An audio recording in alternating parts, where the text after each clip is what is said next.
Okay.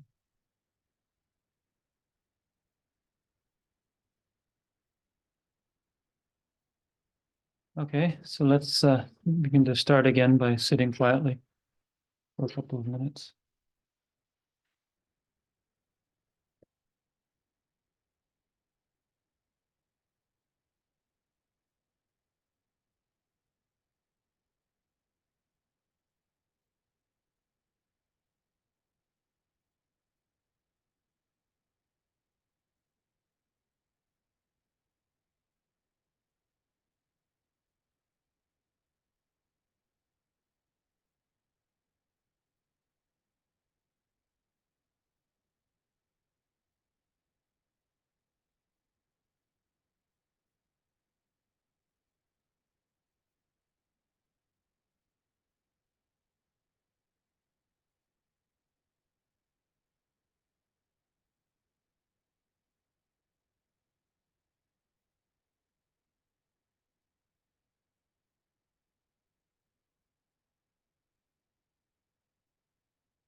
ये तो गिर रहा है ये फिर ऐसे लगाने के लिए बोली हुई थी ऐसे ही होता है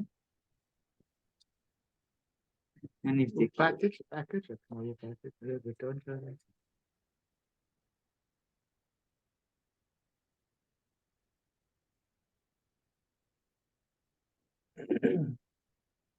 तो मैंने पोर्ट अंदर चल गया तब तक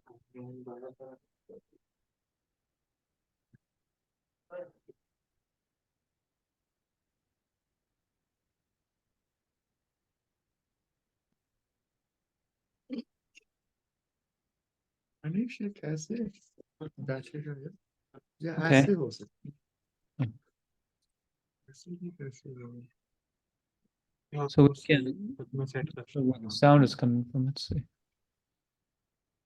Okay, here we go. Okay, so yeah, I got it. Yeah. Okay, so yeah, welcome back. Maybe I think quite a few people have gone to Geshe Dorje Damcho's teaching today, or maybe are on holiday for Sunday, but that's quite okay. So I'm glad there's some of you here, and we can continue with yesterday's themes.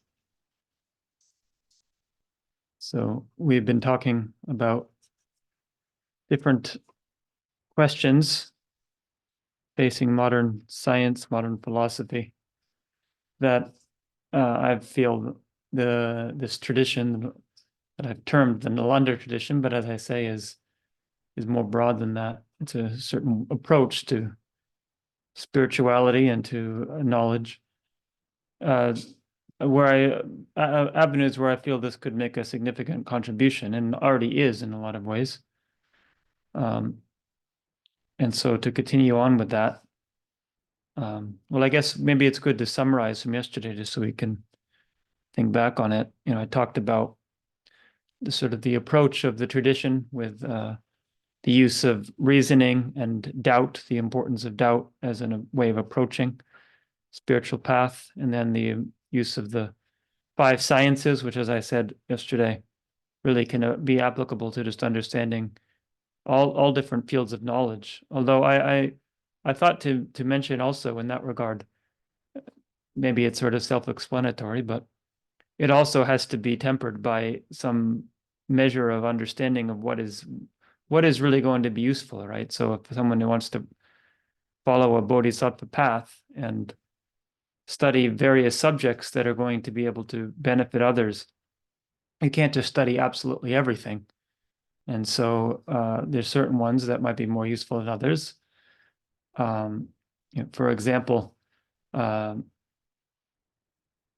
studying science in general can be really useful, but then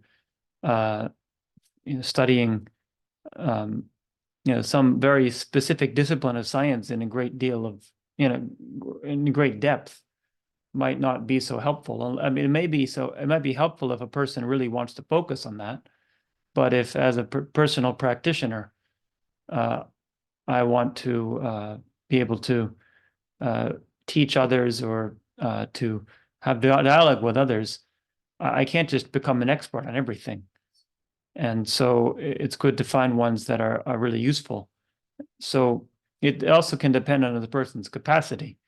Right? So somebody might be really inclined towards a particular discipline and be able to go deeply into that. For example, medicine, right? So if somebody wants to study medicine and then become a doctor and be able to reach others that way, then that's really useful. I think that's very much in accord with the bodhisattva path. But personally, as a monk who's not going to be a doctor, it's probably not so useful for me to become an expert on medicine. But at the same time, of course, it's good to know about general points of health and how to benefit people through that. And also, of course, for one's own health. So there are certain subjects that are more relevant than others. And I think I've touched on some of them. And clearly, I think neuroscience and psychology, there's clearly a lot of overlap. To some extent with physics. And so I talked yesterday about quantum mechanics, because although physics doesn't have a direct bearing on a spiritual path, right, knowing quantum mechanics isn't necessarily going to bring you to enlightenment. But it has to do with our understanding of who we are, what does it mean to be a human being, and what is mind?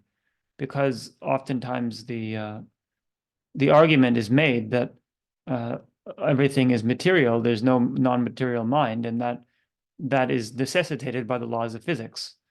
So it's important to look at the laws of physics in order to negate that point.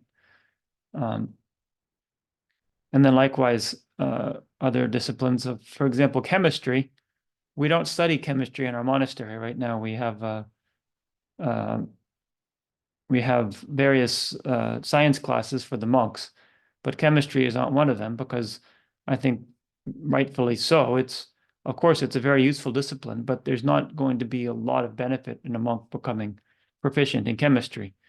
Unless, again, if somebody really wanted to be, if they were a monk and within that wanted to be a biologist and a neuroscientist, they would probably want to study chemistry, but it's not for most people, it's not what they need to master. And I also think, actually, as I said, I will mention today a little bit about it, linguistics. Although that might not seem immediately relevant, I'll explain why I think that's relevant. So then I talked yesterday also about the history of science and understanding how, as I see it, science is a way of thinking that has developed. And so it's useful to look at the history of it to understand how it's impacted modern thinking and our own thinking, and how that can be both positive and in some ways detrimental to how we approach a spiritual path.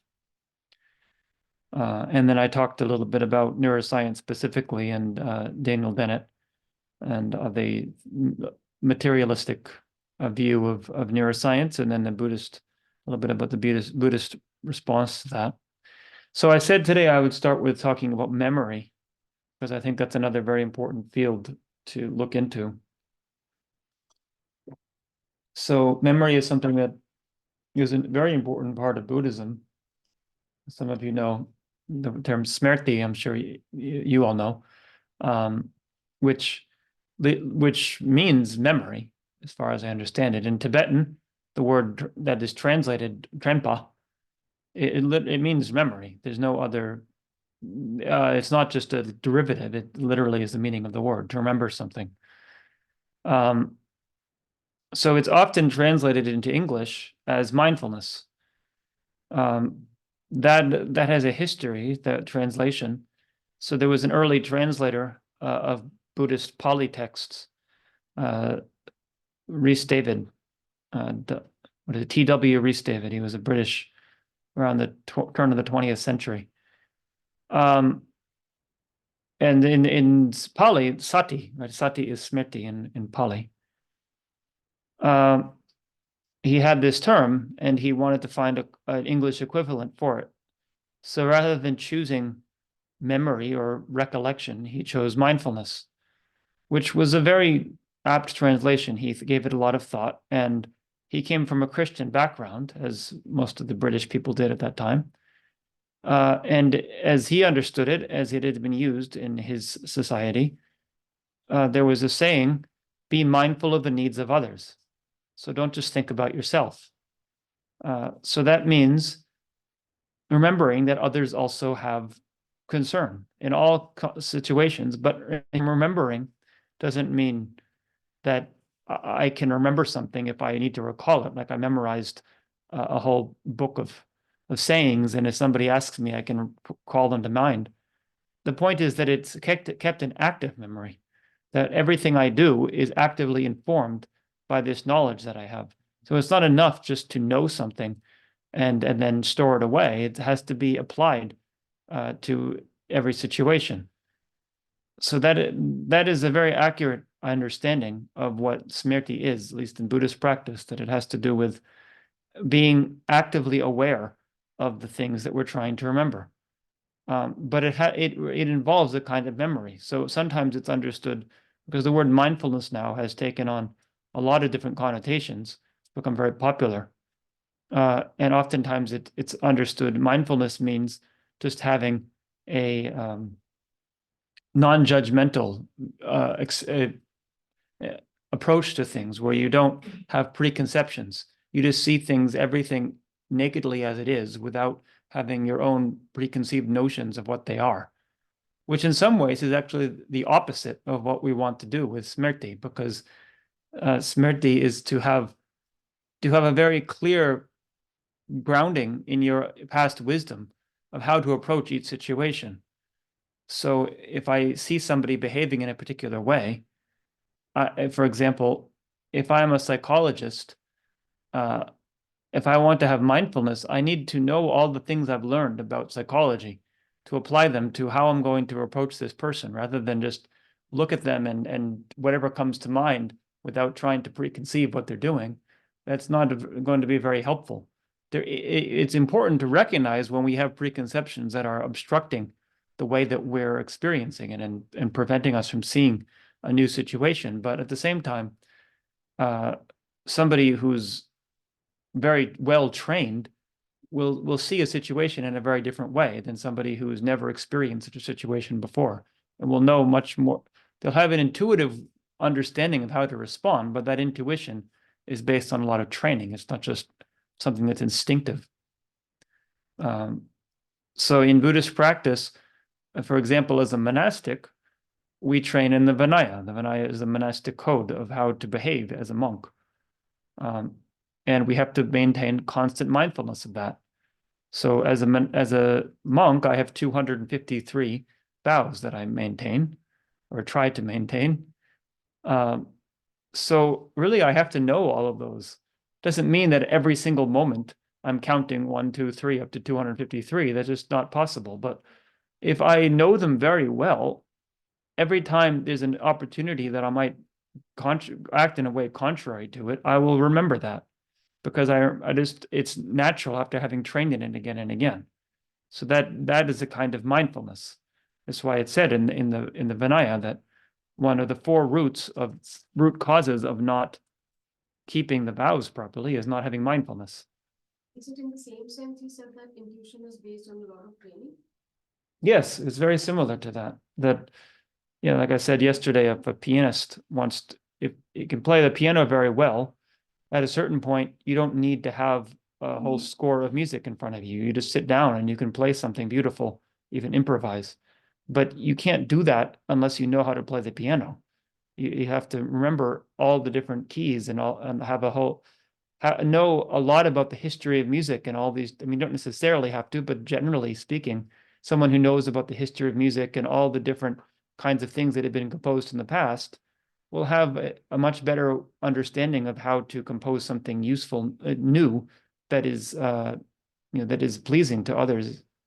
So they have that mindfulness, that memory, even though they don't have to put the same kind of effort into it that somebody who's new to the situation has to constantly be reminding themselves. So in all situations, mindfulness in that context is essential. In Buddhist philosophy, that mindfulness is the only mental factor that you can't have too much of. Right. So other things, anything else, if it's not tempered, it can become an obstruction. Right. So you want to cultivate, for example, equanimity, which means not allowing the mind, when the mind is in a space of focus, not trying too hard to stop excitement or laxity, which are the main obstacles to focus, to concentration. Because if you try too hard, then when you are actually focused and relaxed, the mind will just be tense. But if you have too much equanimity, then you just become lazy. And when you do have some reason that you need to apply an antidote, you don't, and then your mind you lose control of your mind. So you want to measure everything with with the balance, but with mindfulness, there's no limit to how much mindfulness you can have. So in terms of what is memory, that's sort of the bigger question. That was sort of an aside talking about mindfulness. So in modern science, this is still a very big question, although it's not often presented that way. It's not something that neuroscience really understands, as far as I can tell. We have some understanding. There's some quite interesting breakthroughs that have been made. We understand that, for example, in terms of the brain, without a hippocampus, then you can't form new memories. That was demonstrated very dramatically in a very famous case where a man had his hippocampus removed in an operation, and then for the rest of his life could not form new memories, but could remember things that happened before the operation very well.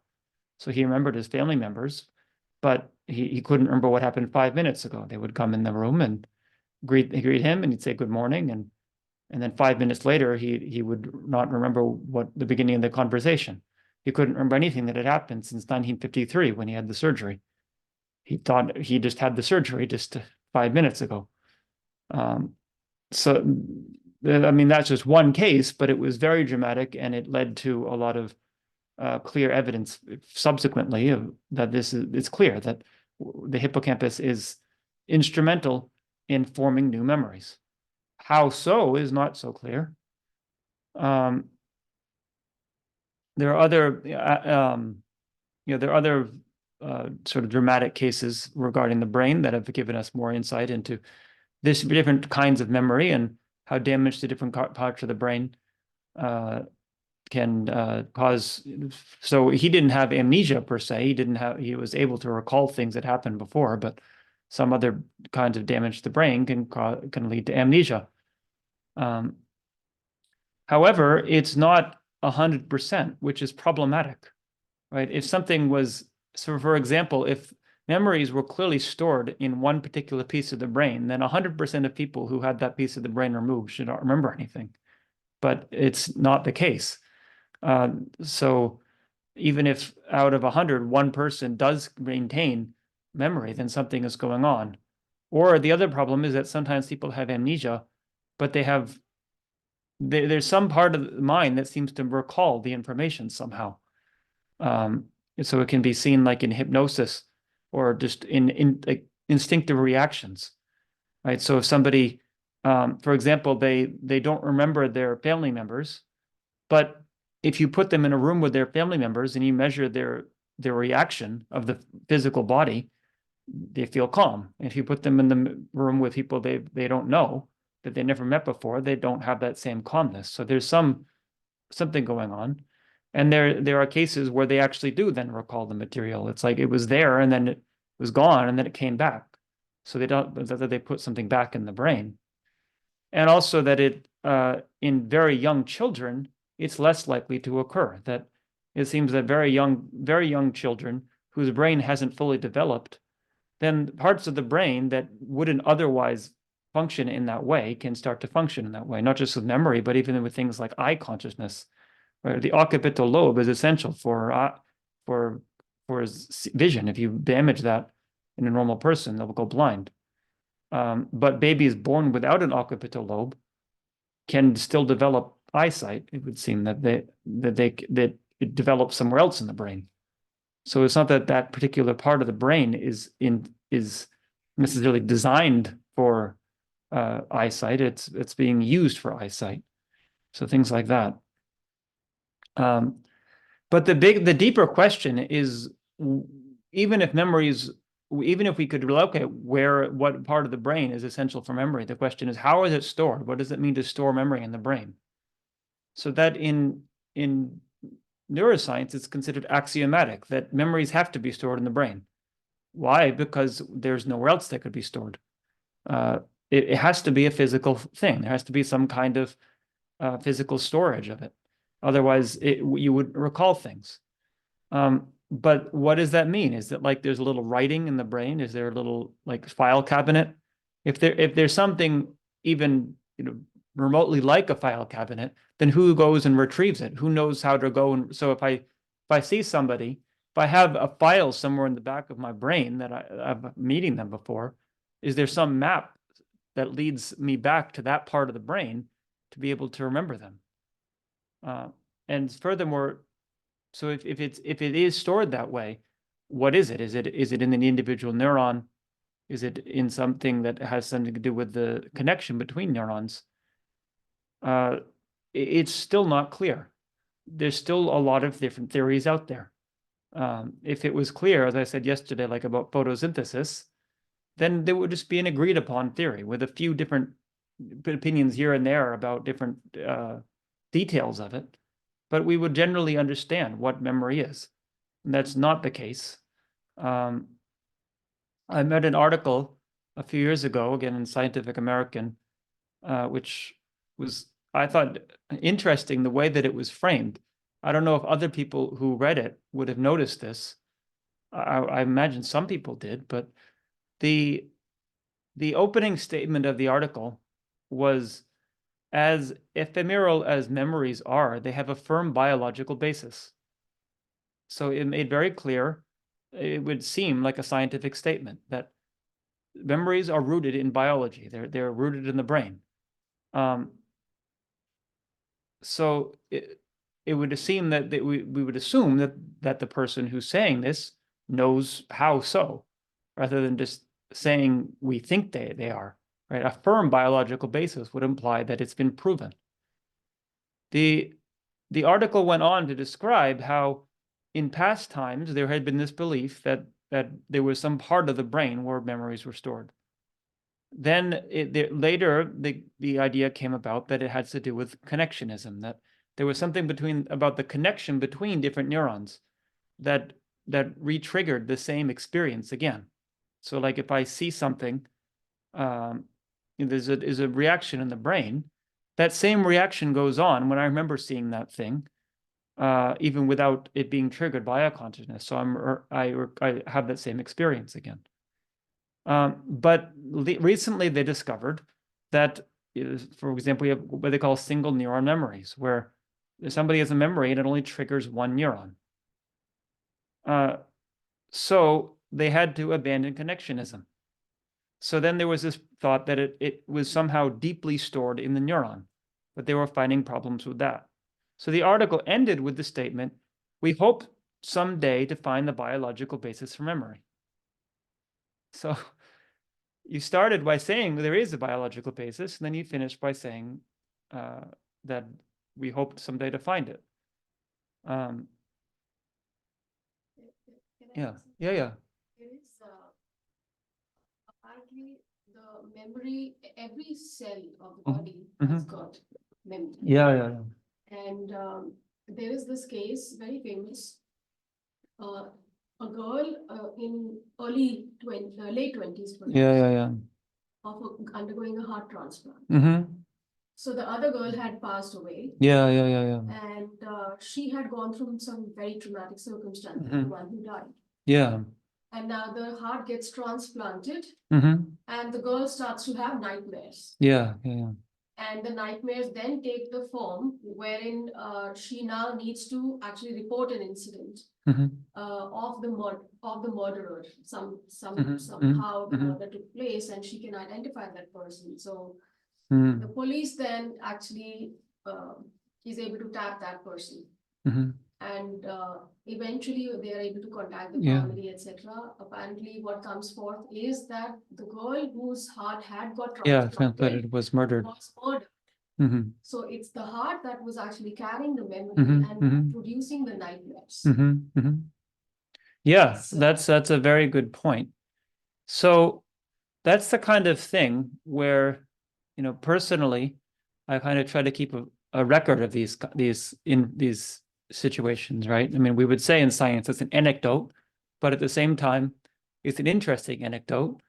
And it's the kind of thing that also we'd call rogue evidence, that it doesn't fit into the paradigm. So things like that are often ignored because it can't be explained.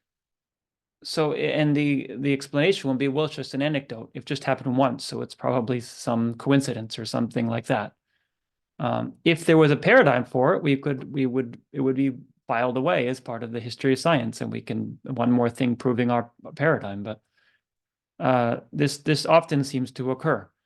So another example, this isn't about memory, but just to give an idea of how that works.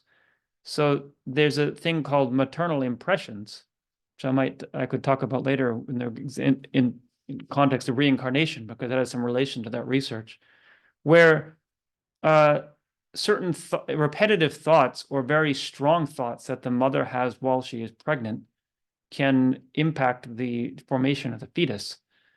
So, for example, a woman witnesses somebody being murdered, and they're stabbed in the heart or somewhere in some particular area, and she's traumatized by seeing that.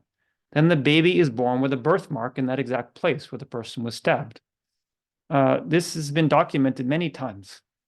There's a whole body of evidence around it. So in the 19th century, when it was assumed that there was some connection between the mother and child, biological, that could carry that information and cause that on the child, then this kind of thing was taken quite seriously, and it was collected because it was thought we'll eventually understand how that works. When later it was understood that the only real connection between the mother and the child is this umbilical cord, and that there's no way that physically that it would seem that this transmission could take place, then they stopped collecting the evidence because there's no framework within to understand it. So it still happens, and there's still people who do collect it, but it's just on kind of the outskirts because it's not taken seriously. So likewise, this is what we call rogue evidence, where there's nowhere to fit it, so it doesn't get taken seriously. But that what you said anyway about your point about it being stored in every cell of the body, I mean that would be another way of trying to understand it that is currently not taken seriously by most scientists. But at the same time, as I said, I think yesterday, that until scientists have a better explanation, we can't just dismiss any other possibility. We can't say, well, we know that can't happen. Well, why can't it happen? Do we have a better idea of how memory is stored? So there's this issue in science about how memories are stored. Probably is a much deeper issue in terms of not even knowing what consciousness is. So how could we really know what a memory is? If it was stored in some particular neuron, well, when somebody remembers it, what does it even mean to remember it? Right? Where is it? Does it appear in some movie theater in the mind? That's also a big debate in science about how does consciousness experience anything? Is there somebody watching these things? What does it mean to have a mental appearance of something? So within all of those questions, as you say, there are other alternative explanations that I've seen. And Buddhism in this context has also some things to say about it. In Buddhism, it's quite the opposite. It's considered, in terms of they go through the possibilities of where memories could be stored. So they consider the possibility, could it be stored biologically? But that's rejected, as quite outright. It's one of the first things to be rejected in most presentations. One of the main reasons is that in Buddhism, there's the belief in reincarnation. Reincarnation is considered an important part of the philosophy, and it's in that some people can remember past lives. So if we're stored in the body, that wouldn't work. But also there's understandings of kinds of meditation and things like that, where there's out-of-body experiences, other things that don't fit with it being stored in the body, and also the understanding of in Buddhism of what physicality is. How if it was stored in the body, what would it mean in terms of a mental experience being stored in a physical thing? In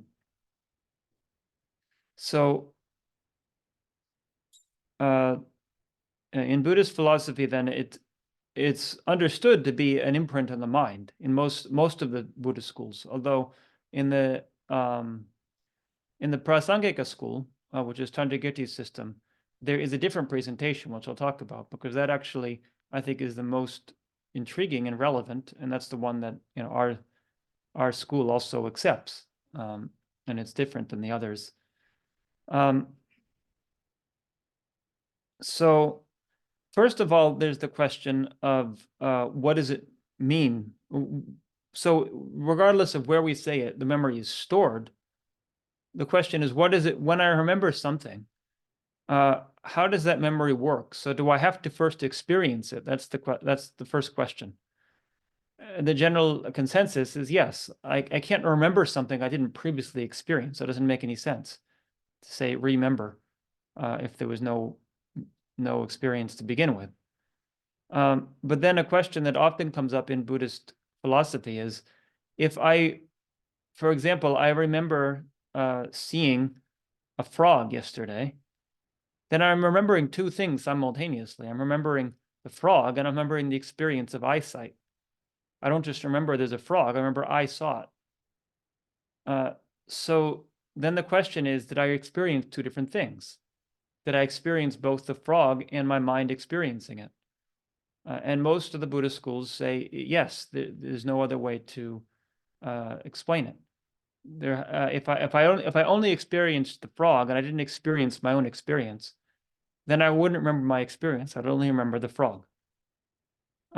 So this is how most of them prove or consider that they've proven that there is what they call self-cognition. That consciousness is aware of itself. This is one of the major debates in Buddhist philosophy, and also is a debate that was going on with the other Indian schools. But even within the Buddhist philosophy, it becomes a major point of debate. And it has to do also with the mind-only school that I mentioned yesterday, where they have the idea that really consciousness is fundamental, that the experience of an external world is an illusion. So that is deeply rooted in the idea of self-cognition, that consciousness experiences itself, and therefore there's an experience, there's the bifurcation of the subject and object, But none of that would be occurring if there was no actual real consciousness that's being experienced. Some of the schools, for example, Bhavaviveka, who's a Madhyamaka philosopher, but not the Prasangika school, he rejects self-cognizers for a number of reasons, which are quite valid. One of the main reasons is simply that a subject cannot act on itself.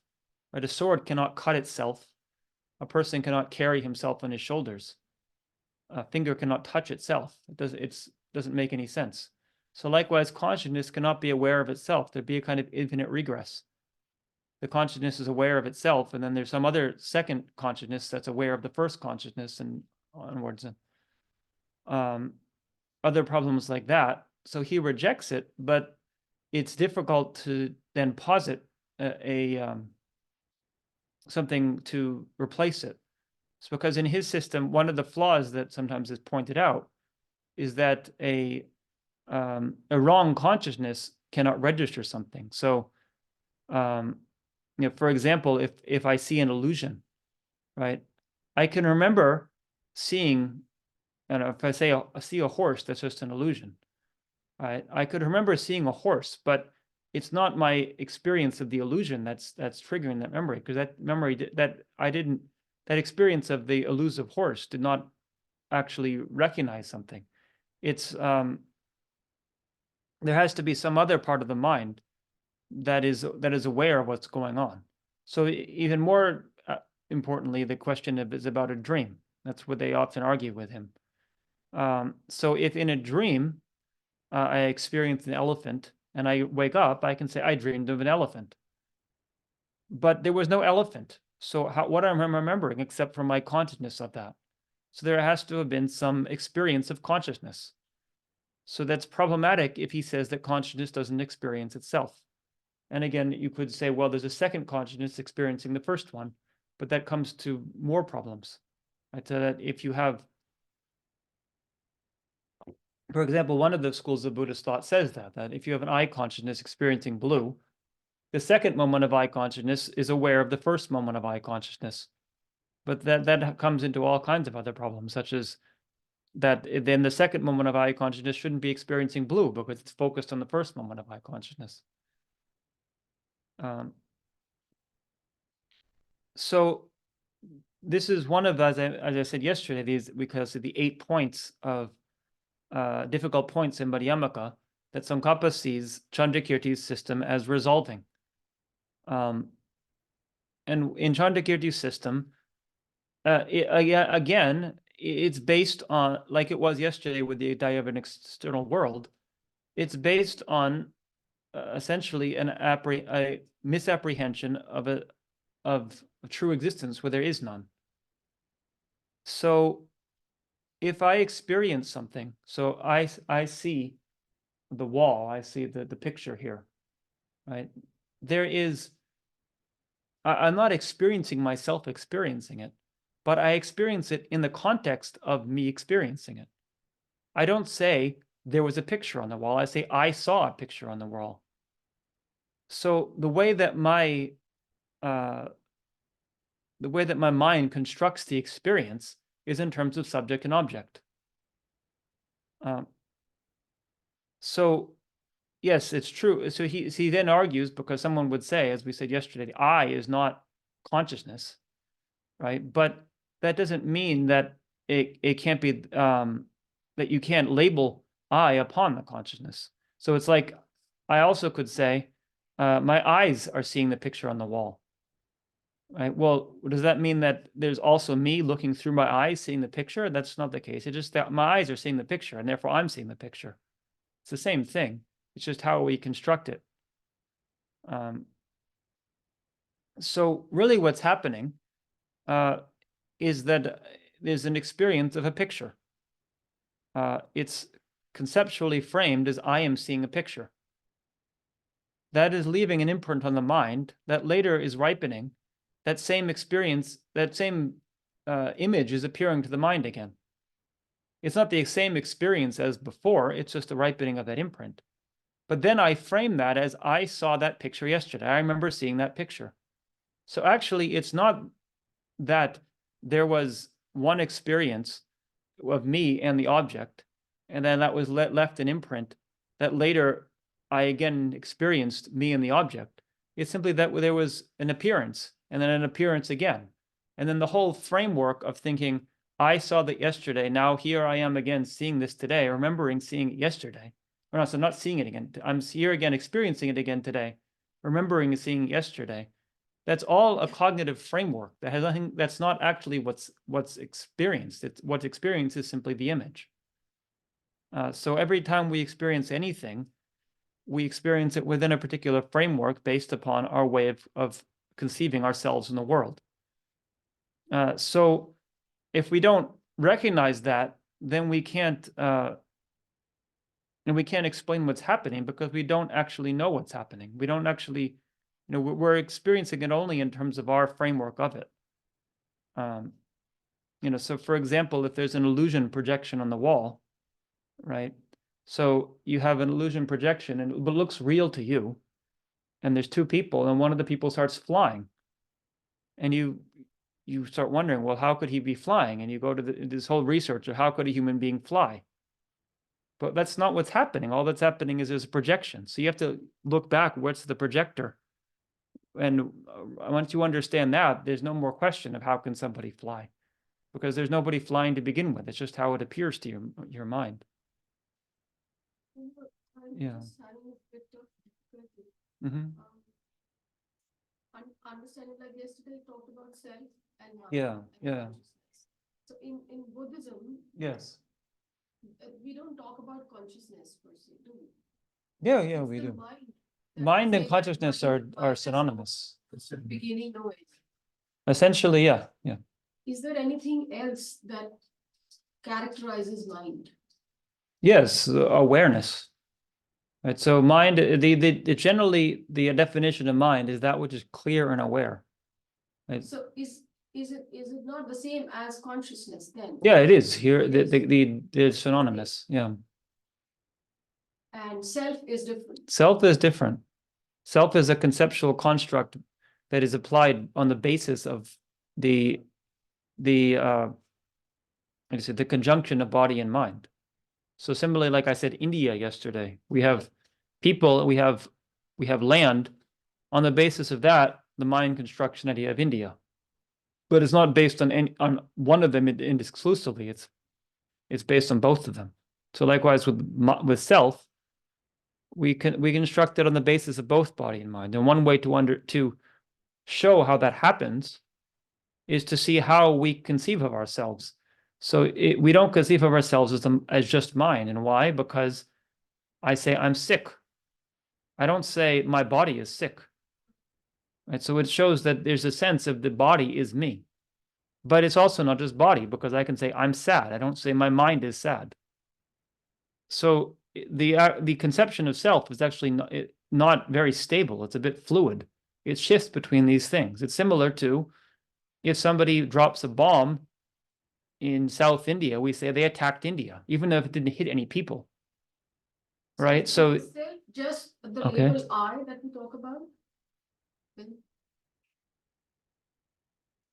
Well, yes, self and I are again synonymous in terms of the conventional self, right? We have to distinguish. There's the conventional self which exists, and then there's the imputed self. Let's say the constructed self, or the what do you say?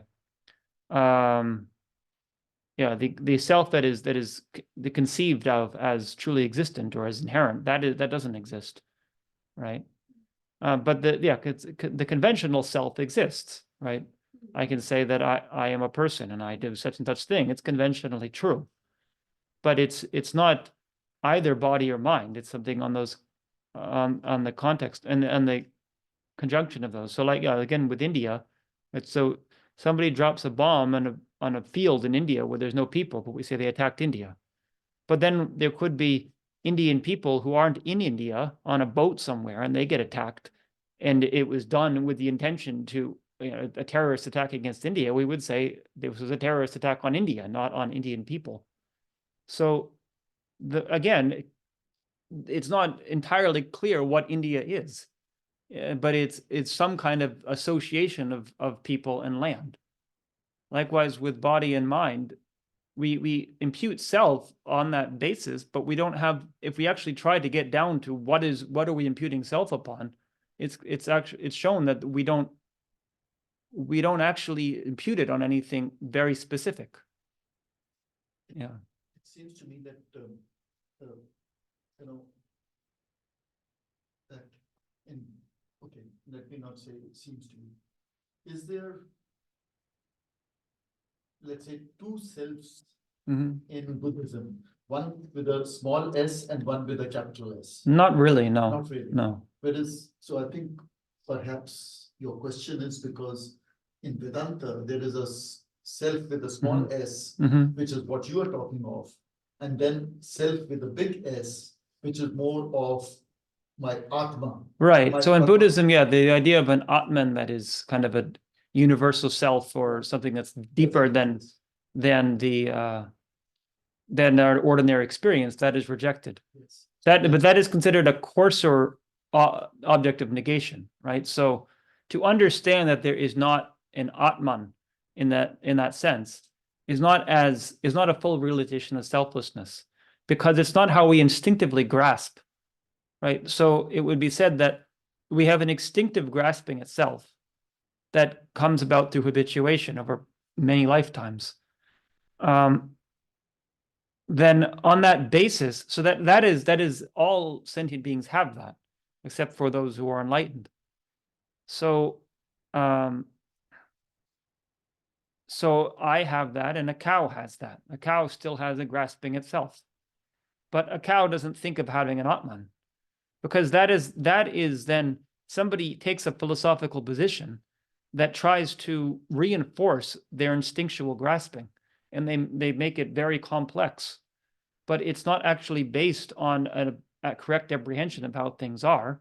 It's based upon trying to reinforce. They have this instinctive sense that there's some kind of self, and they think, well, it can't be my body or my mind, for the same reasons actually that I just gave.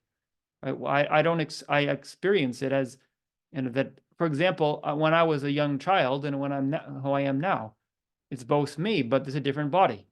So it can't be the body. There's something else. So that's an instinctive sense that there's something over and above that. So they're saying, well, what is that? Well, that must be this Atman that's behind all of it. Right? So that's one solution. The Buddhists are saying that's a wrong solution. Actually, the instinctive sense of a self is wrong to begin with. So you can't locate what it's pointing at.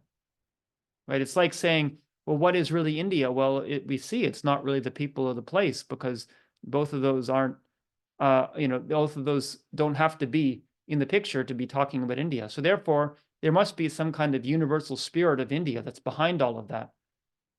But that, I mean, some people might say that's the case, but most people would say, well, no, it's just that we've habituated for a long time of talking about this place, India. So it starts to seem like something real that exists beyond just our drawing a boundary and saying this is India.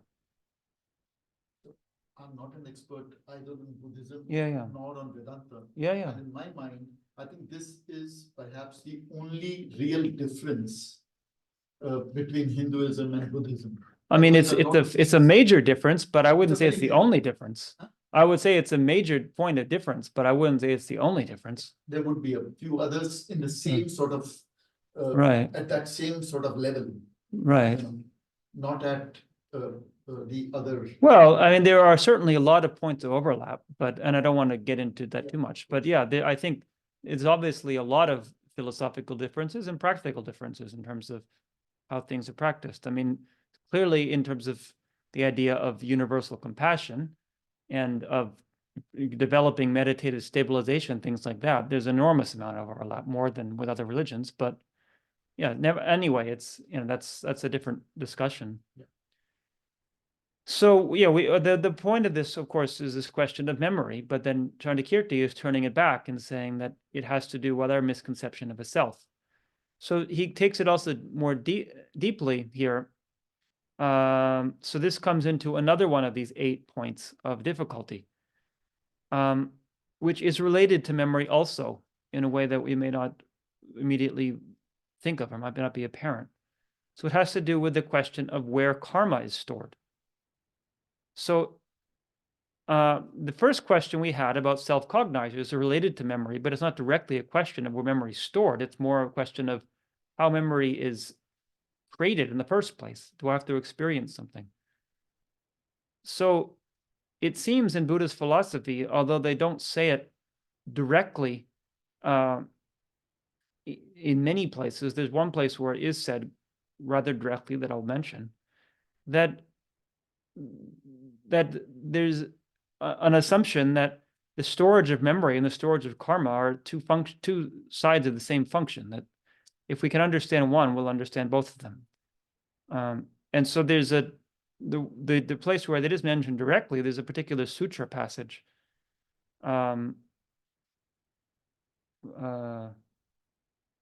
I think it's the Sipe Poi Do, we say in Tibetan, which means the sutra of the changing states of existence. It has to do with the birth of the Buddha into the world. But that's kind of irrelevant. I just say that in case someone was interested to look it up. But within that sutra, there's the Buddha telling a story as an allegory. Somebody asking about karma and how it's stored, and he tells the story of this king who dreams that he's making love to this beautiful woman, and then when the king wakes up, he remembers that experience and he takes pleasure in it. So the Buddha says, where is this pleasure coming from? There was no woman. What triggered that? And it just has to do with that there's a kind of an imprint on the mind that's then re-experienced. So Chandrakirti, he cites this passage to talk about karma. And in explaining it, Tsongkhapa says, yes, this is talking about memory, it's not talking about karma. Karma is not a memory, but the function is similar. They function in the same way. So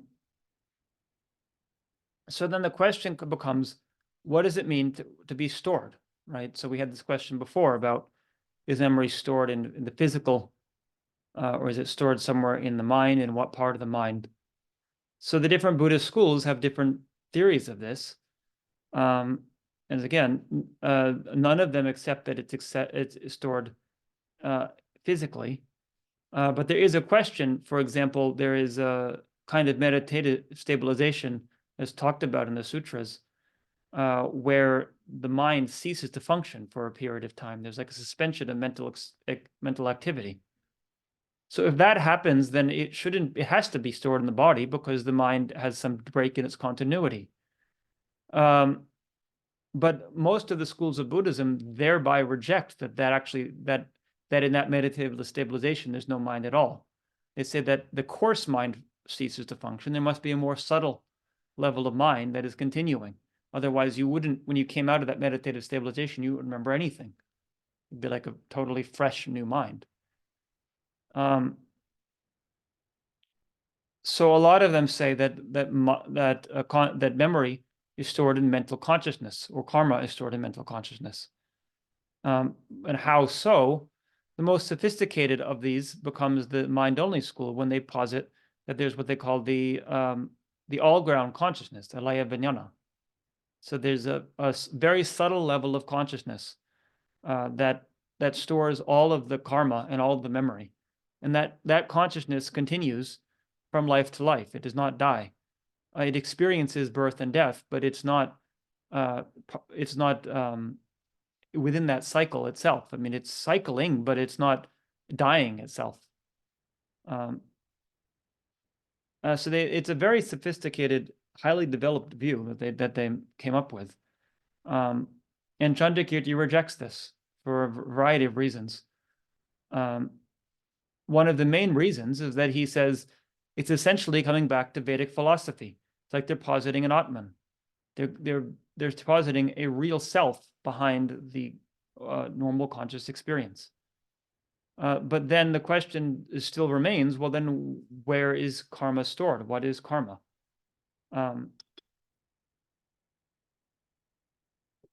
So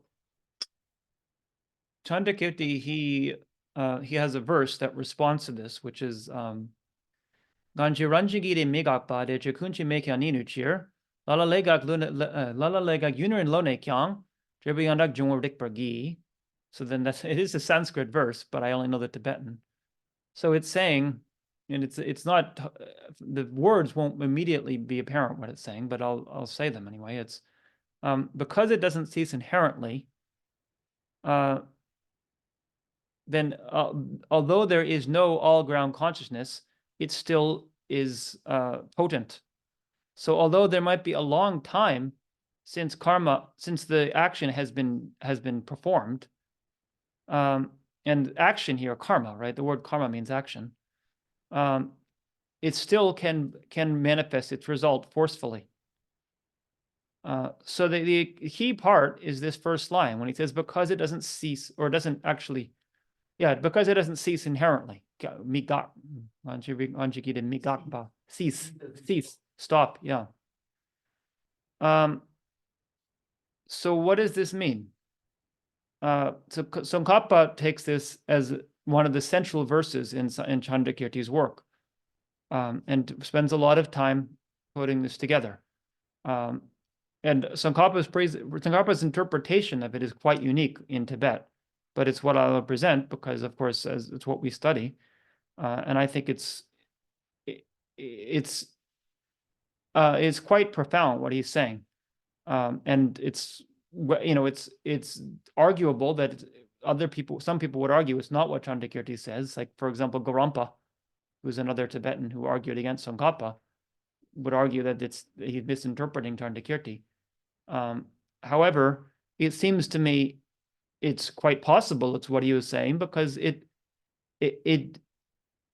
really makes what he's saying quite substantial. It's not just like a evasion of the question of just saying, well, it doesn't cease inherently. Well, why would that matter? Which is to say that Tsongkhapa takes us to say that what we call cessation or disintegration of something is again a conceptual construct like anything else. It's merely imputed.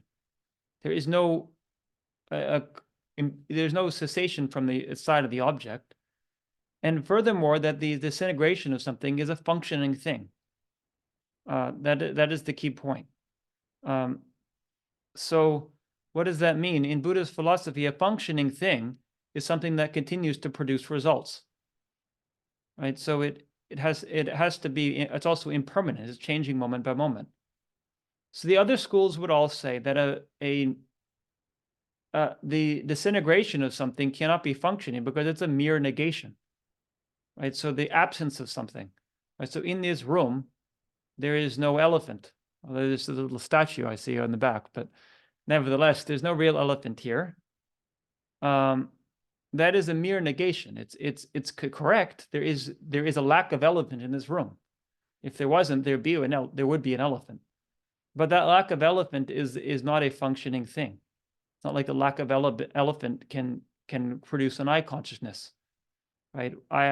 I can see there's no elephant here, not because I see the lack of elephant, but because I see the room without an elephant, and implicitly I understand there's no elephant. So a mere negation can't have any function in the world. Likewise, the mere cessation of something can't bring any kind of result. But Chandrakirti does have some passages that indicate he thinks it can, which is, Tsongkhapa also cites those from other places, like in Chandrakirti's commentary on Nagarjuna's text, the 60 stanzas and reasoning. He says, he gives the example, which is again how Chandrakirti often argues, it's in terms of colloquial speech, because what conventions are is very much rooted in how we colloquially express them, which is that we say things like, the food ran out and so the boy died, or there was no rain and so the crops failed. So in colloquial speech, we express the lack of something as having a causative power. We say that the lack of food caused the starvation, the lack of rain caused the failure of the crops. Now, the other schools would argue, well, that we say that, but what we really mean is that the lack of rain. Well, what we really mean is that the crops died of dryness. Right? They were dry, and therefore they died. And so the cause of the death is not the lack of rain, dryness or something like that. But Chandakirti would argue, well, again, we mean what we say, right? Conventions are no more than how we express them. You can't get into a deeper thing of what we actually mean here. So because just as the lack of rain is something that can't be found when you search for it among its bases, likewise dryness or starvation or famine, anything like that, they're all just conceptual imputations on other things that aren't actually them. So in that way, we can say that a lack of something can have some causative power. Again, what does that have to do with karma and how it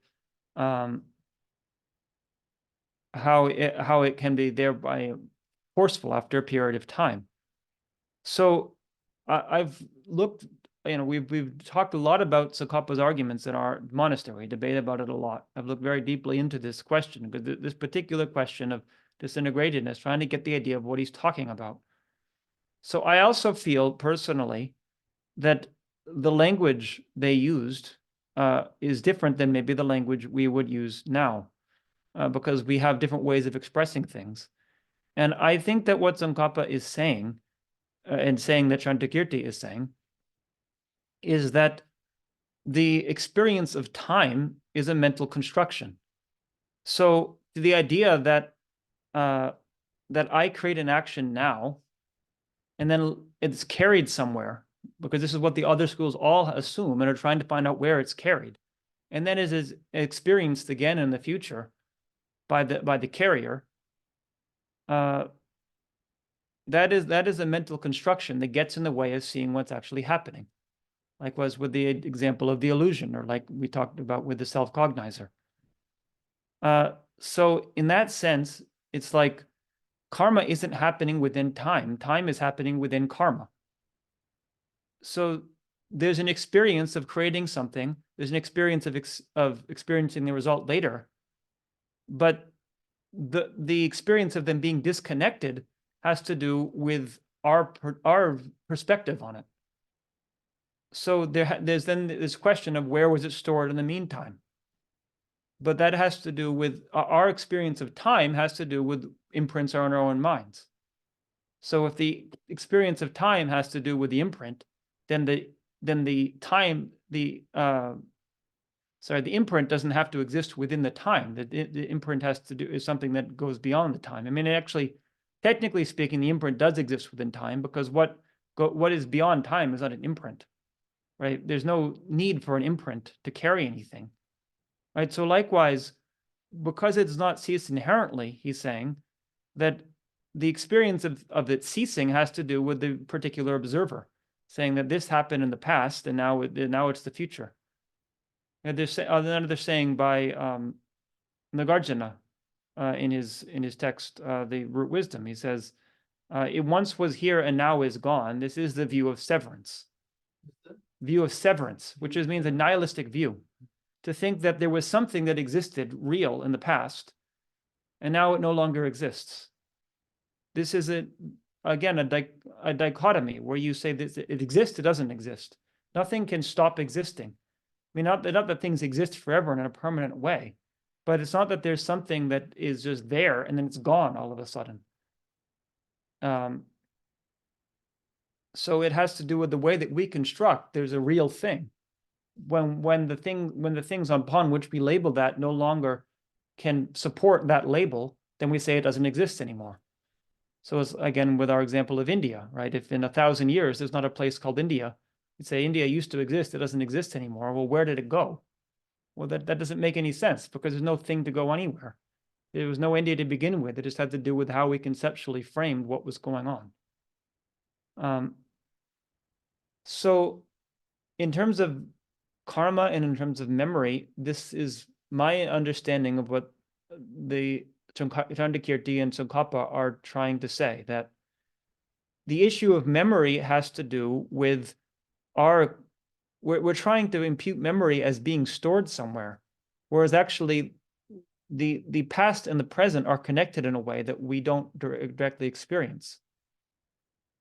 So when we are remembering something or experiencing the result of something, so even if we don't talk about karma life to life, we can still talk about the results of our past actions affecting us now, affecting our experience now.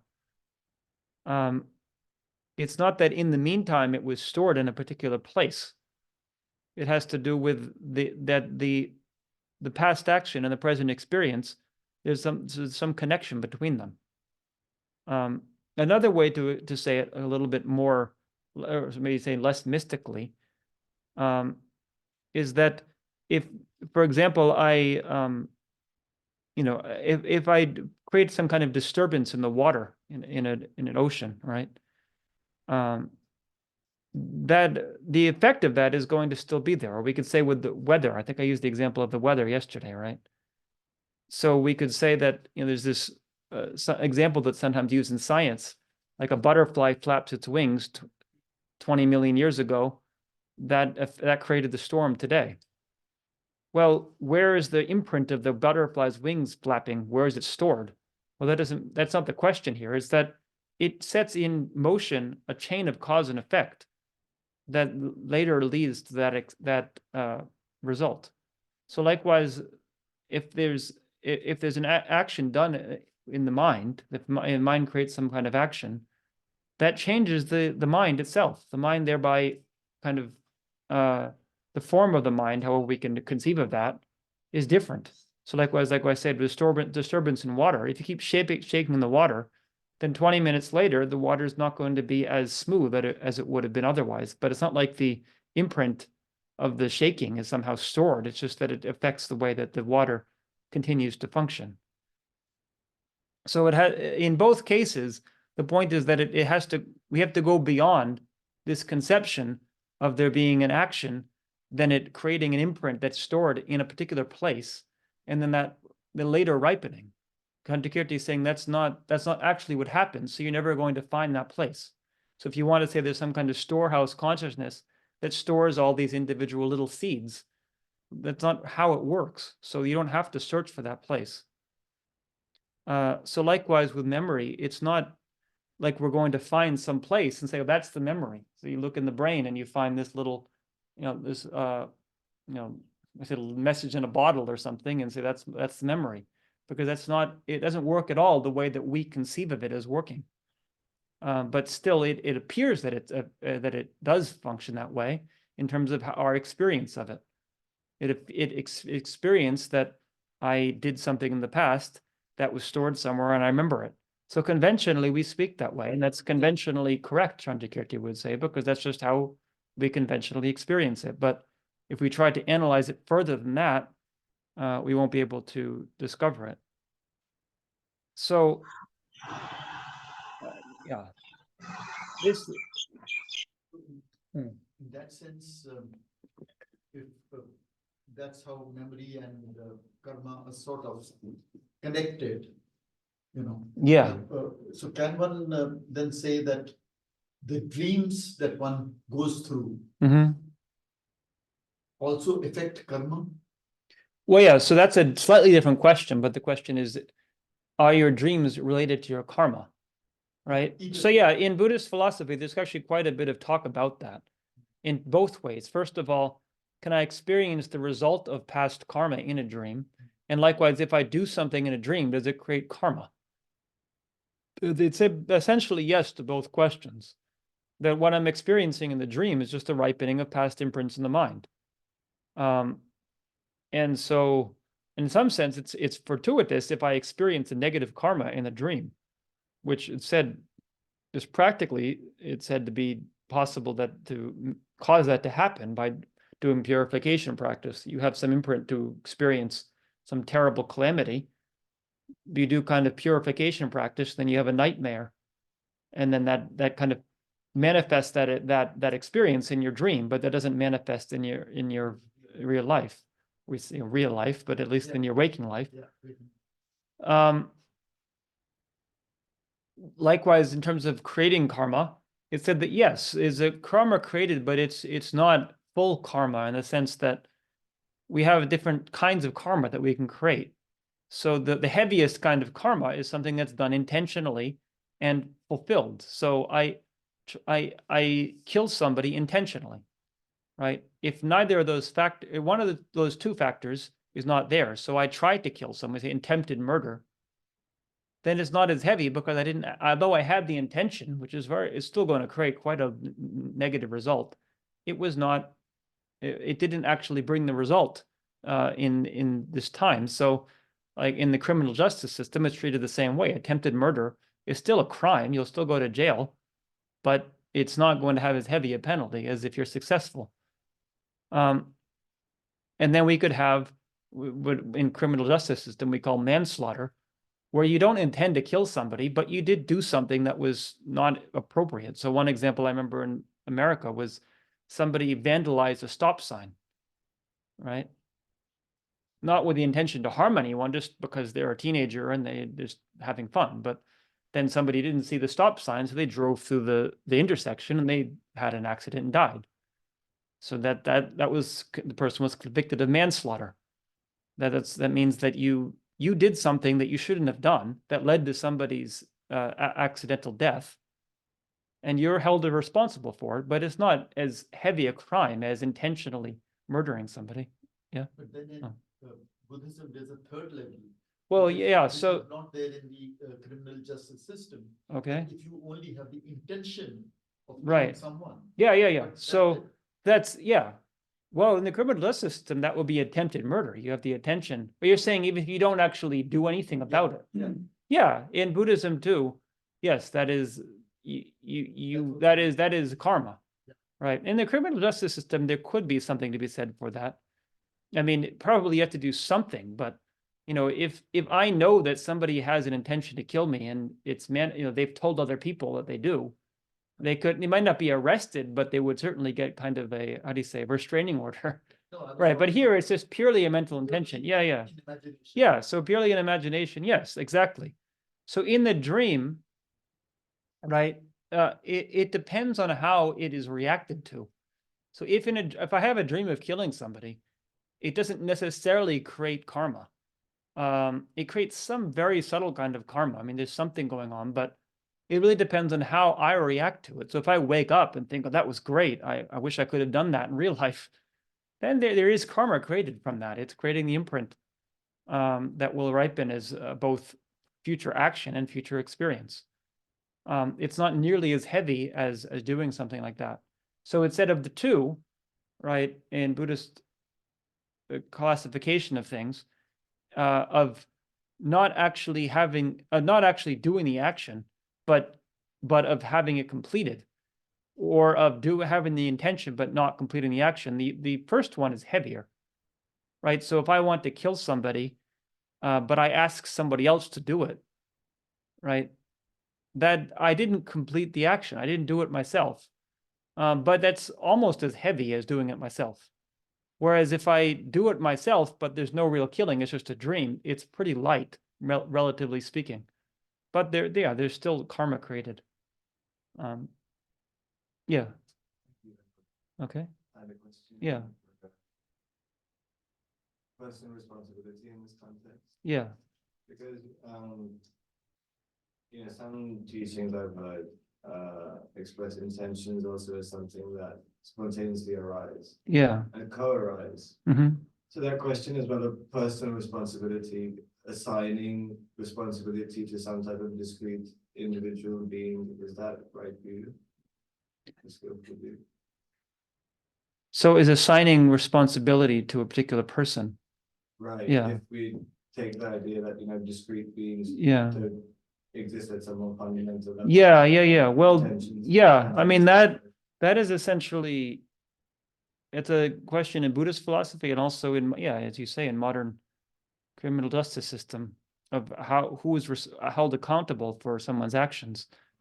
In Buddhist philosophy, essentially, although there's not a findable self, it doesn't mean that conventionally somebody isn't responsible. Chandrakirti even uses that example.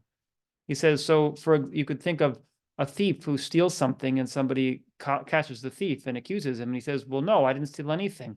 There's no self to steal. Everything's an illusion. There's no stealing going on. He says, well, in that case, the person is misidentifying the object of negation. They're negating worldly conventions with ultimate analysis, which doesn't work. Ultimate analysis is used to find the way things actually exist from their own side, which it doesn't find. But that does not bear upon worldly conventions. In the world, that's illegal, and you get put in jail for doing that, because you're working within worldly conventions. So Chandrakirti says, let the world judge the worldly conventions. It's like I said yesterday about when he says that the Chittamatra are mixing this up, when they say that conventionally there is no external world. So the existence of an external world is a convention. It's something that conventionally the world uses, the worldly people talk about. And so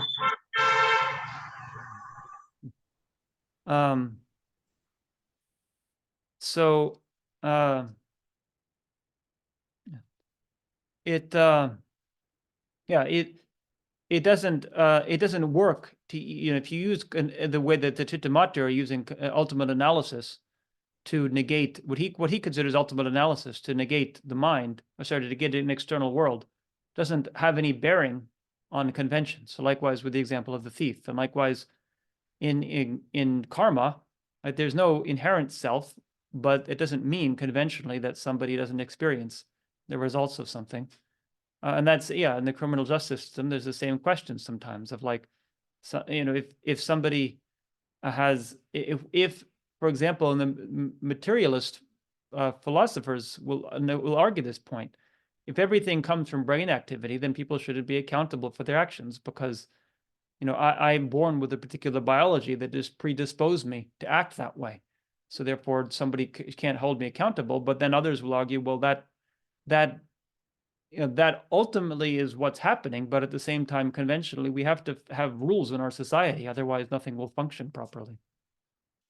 Well, I think there's some societies that perhaps are closer to Buddhist philosophy and how they deal with that type of responsibility. I've heard of Aboriginal Indigenous societies where it's understood that, on one level there's murder, but it's not the sole responsibility of the murderer.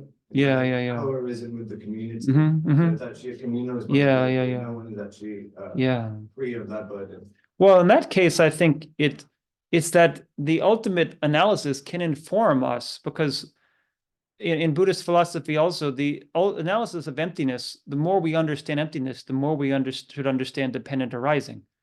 And therefore, yes, it should inform that like with the example of the murderer who, he was born with this faulty brain that predisposed him to, have have a very difficult time restraining himself, right? It doesn't mean that he's not accountable, but at the same time, it means that we treat the person with compassion and we react to it.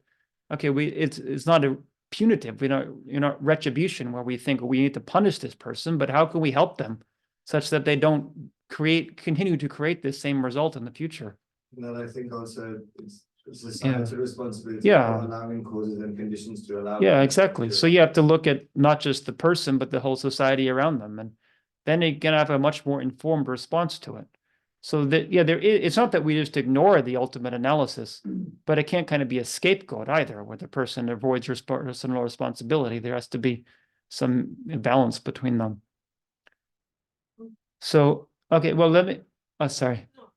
I did want to just finish with the question memory, but we can have more question and answer also.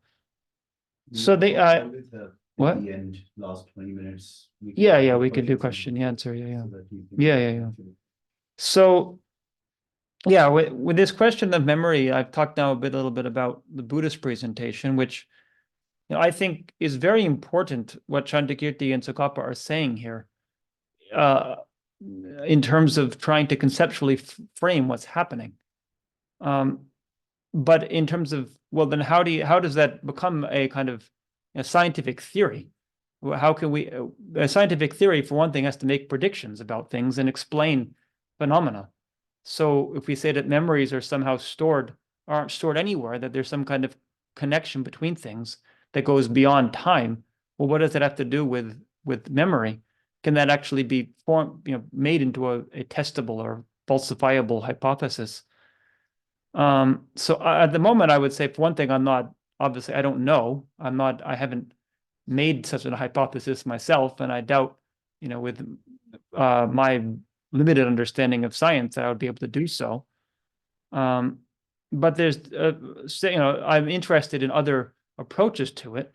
And so you actually mentioned about the memories being stored in the body, which I think, it's not, as well, right? And it opens the possibility that there's something, that memory is something more than it's something more important than just a brain function, that it's getting to something more fundamental to how things function.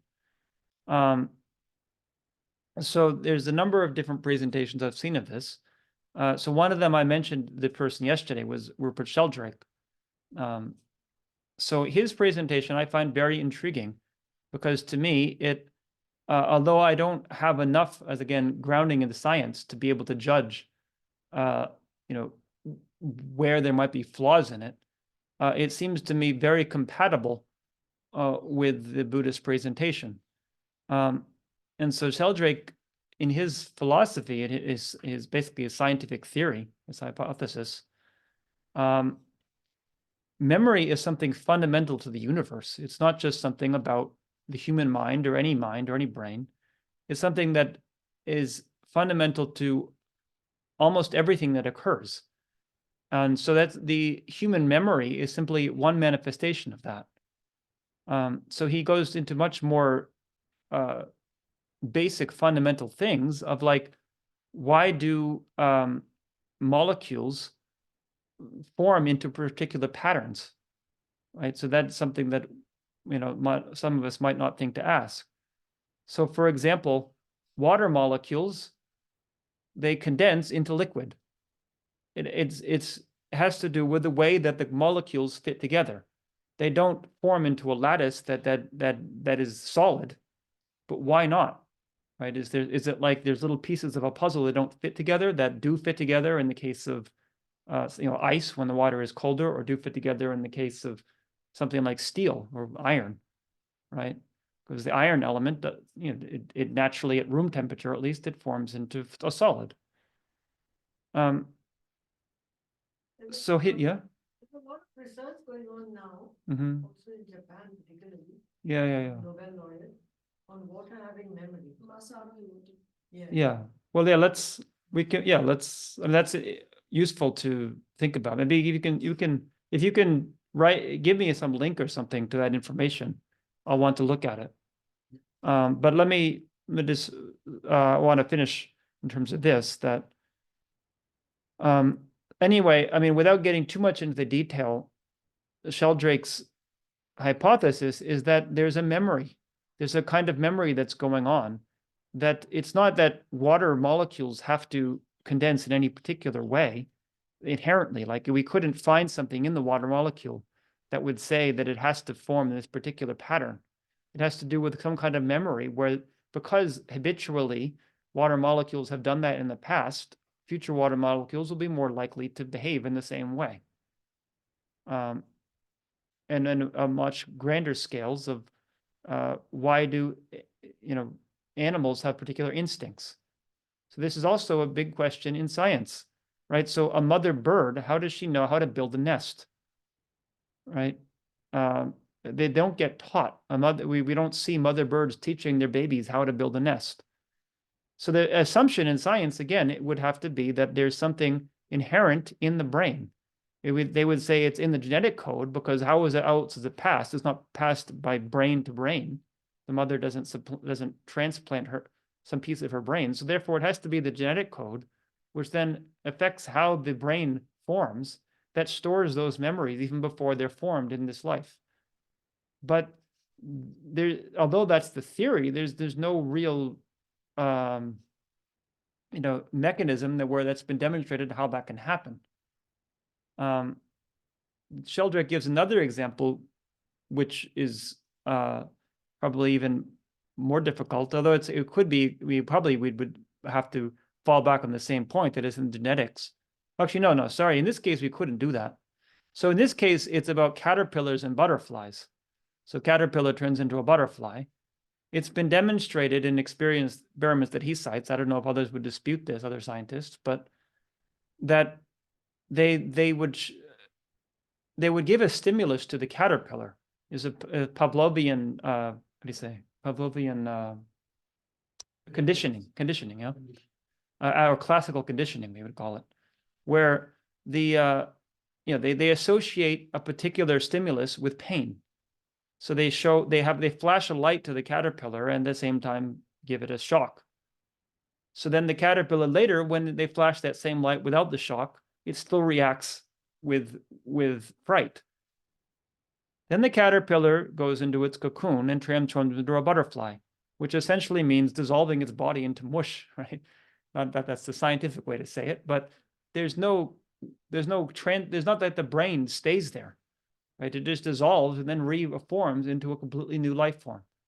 But then the butterfly is reacting to the light in the same way, the same stimulus. So there's some memory that's carried there.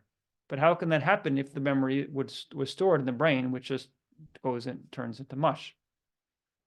So again, his argument is that it doesn't have to do with being stored anywhere. It's just that the pattern of reacting a particular way is sort of, he uses the term tuned into. He says, he calls it the morphic field that's carrying that memory, and it's tuned into it, right? So a person is tuning into their own morphic field when they experience a memory, which seems to me somewhat reminiscent of what's being said here by Chandrakirti, that it's not really that it's stored anywhere.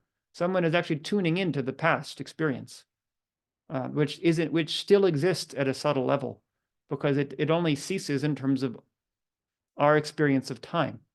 The past what happened in the past is only past in terms of our labeling of it. This is also another point here, where Tsongkhapa says that the past is present in the present time as the past, but the past is a functioning thing, which is exactly the language that Sheldrake uses. It's the name of his second book, which is The Presence of the Past.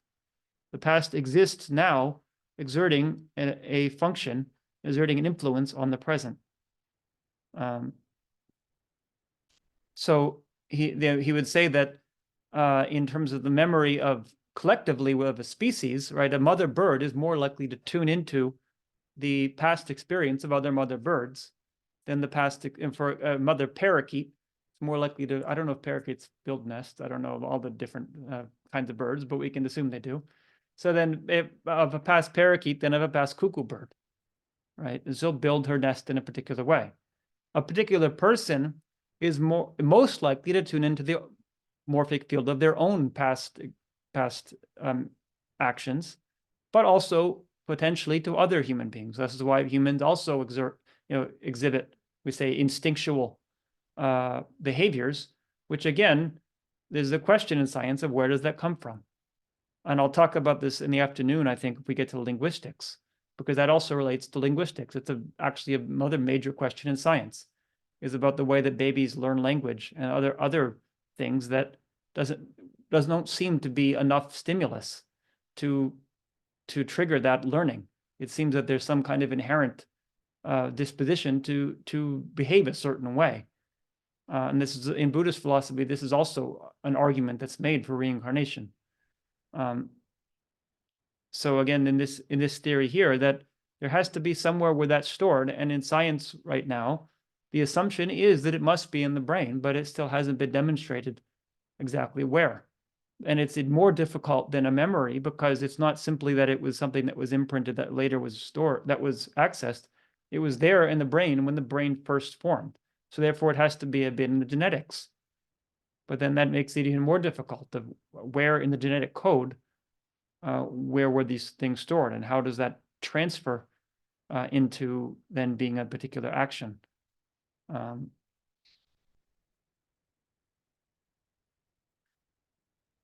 So, and then finally, just in this question, because Sheldrake, he makes this issue much more deep. It's not just a question of how the brain stores memories. It's a question not only of mind, but of biology and of chemistry and of even more fundamental things. So we talked yesterday about AI, and I think I alluded to this point, that there's a question, sure, thank you. Right, so there seems to be an assumption, an implicit assumption when we talk about AI, that we could recreate a mind in a non-organic thing, right? So that somehow mind is separate from life, from a life form. But there could be problems with that. So one thing I would have said yesterday if it had come to mind at the time is, like, if we want to, there's this rush in science now that I mentioned of trying to build an artificial brain, trying to build an artificial, a computer that you can download things like your brain onto, things like that. But at a more fundamental level, before we think about recreating mind, can we even recreate life, right? So can we build a cat? And a cat should be a lot less complex than a human brain. But I don't know of any scientist who has built a cat. They've cloned, I don't know if they've cloned cats. I know they've cloned sheep. They probably have cloned cats by now. But in any case, that is very different than taking raw elements and building a cat, building a life form, an organism that has particular cells, each of which regenerates itself and interacts with the other ones, and that the life form itself regenerates itself and reproduces and continues a lineage of future life forms. No robot can do anything like that. So in Sheldrake's philosophy, they're intimately related. The mind is not something completely abstract from that. It has to do with a function of life forms. So until we can create an organic life form, we wouldn't be able to create something that is sentient. And so earlier this year, I also was able to meet a theorist on this point, who happens to be a friend of one of the senior monks at our monastery. That's how I met her. She came to Sera to talk.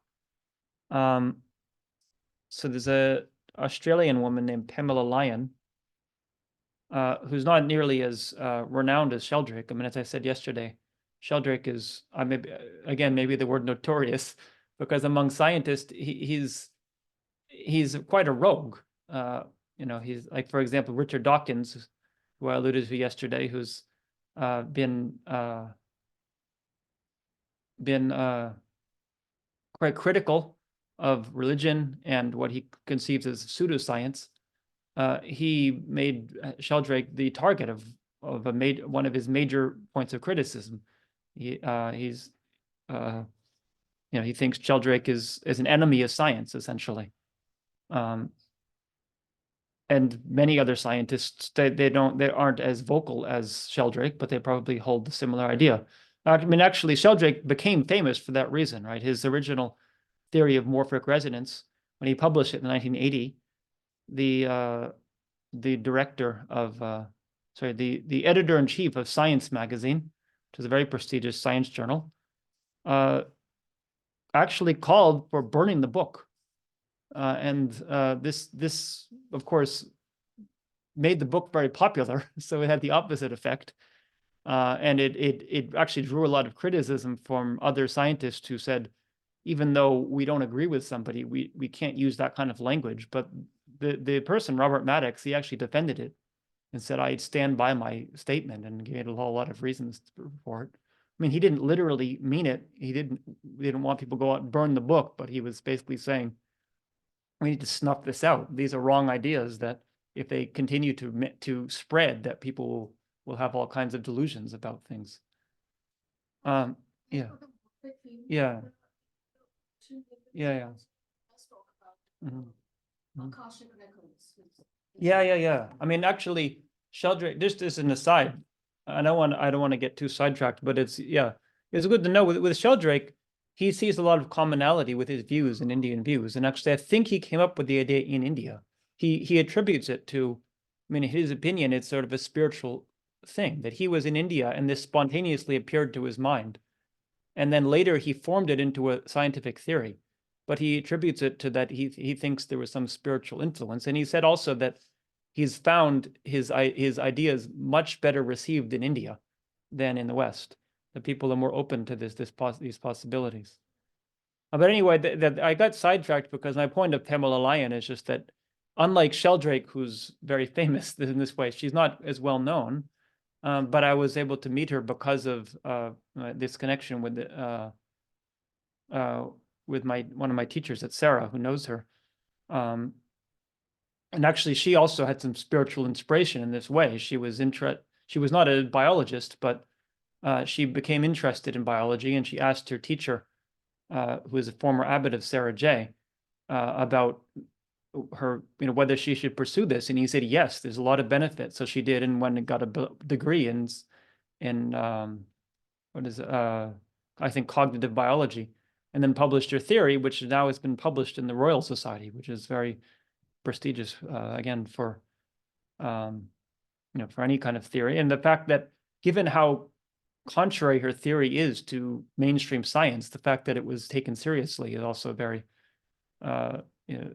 is quite something laudable in terms of the, maybe also a sign that, as I said, that things are changing a bit, that people, that some of, maybe in 40 years ago with Sheldrake's theories, that these things wouldn't have been accepted, but now there's more openness because the other theories aren't bringing the results.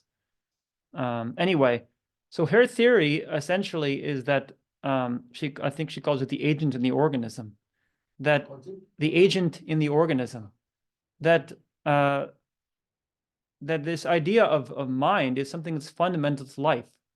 So it's anything that is a living thing has a mind, but it doesn't exist in the way that we think about it. So we experience human consciousness, and people are trying to build brains and recreate human consciousness, which is the most advanced form of consciousness, without understanding the very basics. Can we create, in her opinion, can we recreate bacterial consciousness? We can't even do that. So how could we even dream of recreating human consciousness?